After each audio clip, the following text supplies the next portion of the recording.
I think it's time to take Samsung more seriously as a maker of laptops. The company is unveiling today two new notebooks called the Galaxy Book Flex and the Galaxy Book Ion.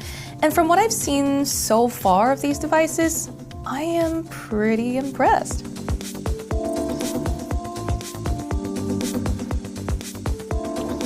The Galaxy Book Flex is a 2-in-1, which means it's got a 360-degree hinge that you can use to unfold the laptop, turn it into a tablet when you want. The Galaxy Book Ion, meanwhile, is a slightly lower-end laptop that's clamshell only.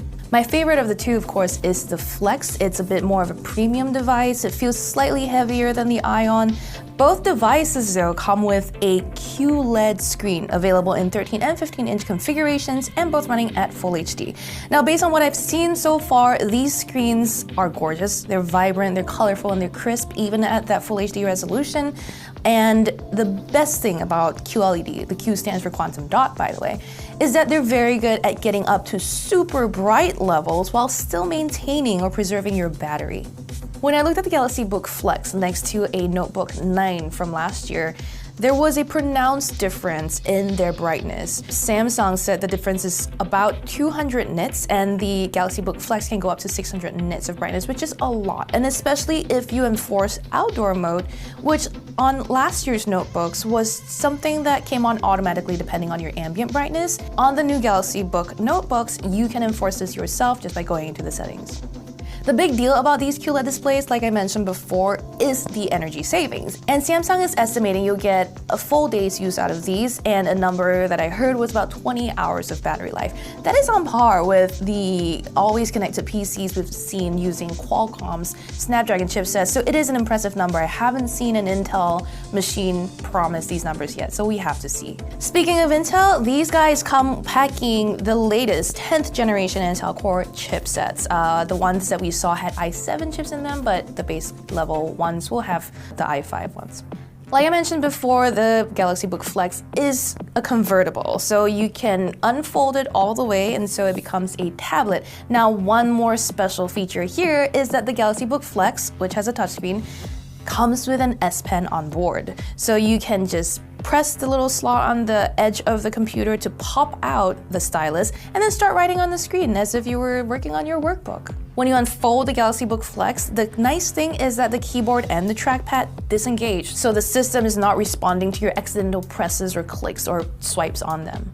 The experience with the S Pen here is similar to what you get on one of Samsung's Galaxy Note phones, which also have the S Pen included. Now, this is the same stylus, this is a thin one, not the thicker, bigger pen that you get on a Galaxy tablet. When you slide the S Pen out of the Galaxy Book Flex, an on-screen menu appears, and then you can use it to do a quick screenshot or write a quick note. This is a very similar experience to that on the Note phones.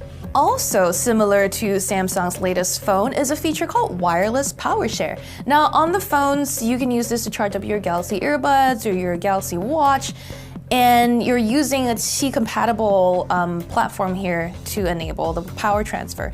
On the laptop, you can do this too. On the Galaxy Book Flex and Galaxy Book Ion, you can place your Qi-compatible device on top of the trackpad, and it will start charging by drawing power from the laptop.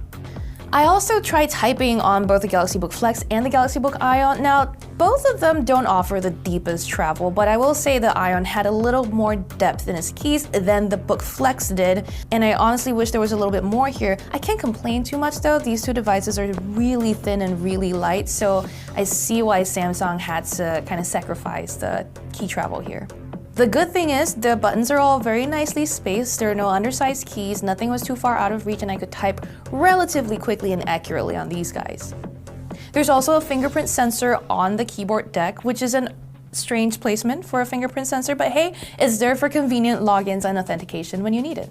So despite being super thin devices, these two offer a pretty nice array of ports. The Galaxy Book Flex has two Thunderbolt 3 ports, one USB-C, and a microSD card reader on board, while the Ion has one Thunderbolt 3, two USB-As, and an HDMI and that microSD card slot, so that is plenty. The port offering is the same across both the 13-inch and 15-inch models of both the devices, which is impressive that Samsung was able to squeeze this many options onto a 13-inch super thin ultra portable.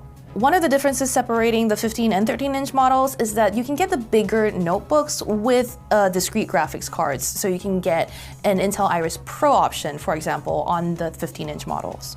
Samsung hasn't shared pricing information for these yet, but they will be available next year. The company spokespeople did say that the price range would be around the ballpark of the Notebook 9 and Notebook 9 Pro. So that means it's about starting anywhere from like $700 and can go up to about $1,200 for 15-inch models. That seems like a pretty fair price to ask if some of these performance and battery life claims do prove to be true. We will need to get review units of these in before we can verify any of those claims, but since there's still quite a ways to go before you can even buy this thing, you can take your time to save your money. Meanwhile, make sure to subscribe to Engadget to check out all of the latest laptop, smartphone, and wearables reviews. And as always, thank you for watching.